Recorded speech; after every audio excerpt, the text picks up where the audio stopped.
Chain snatching करणारा मुद्देमालासह Ambad police ठाण्याकडील गुन्हे शोध पथकाच्या ताब्यात। चेन स्नॅचिंगचे 2 गुन्हे उघडकीस याबाबत पोलिसांनी दिलेल्या माहितीनुसार अंबड पोलीस ठाणे हद्दीत चेन स्नॅचिंगचे गुन्हे दाखल झाले होते।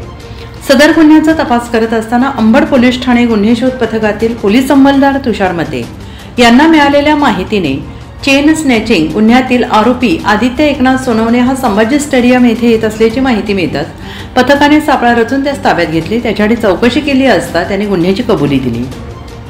तसेच त्याच्या ताब्यातून 2,09,000 रुपये किमतीचा मुद्देमाल जप्त करण्यात आला।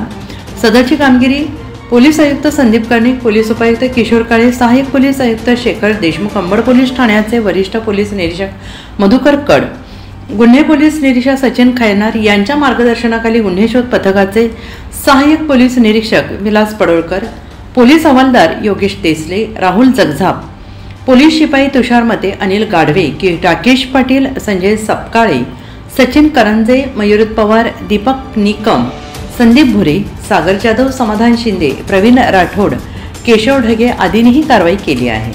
पुढील तपास पोलीस उपनिरीक्षक संदेश पाडवी हे करत आहेत। NCN न्यूजसाठी रोहन दानी, नाशिक।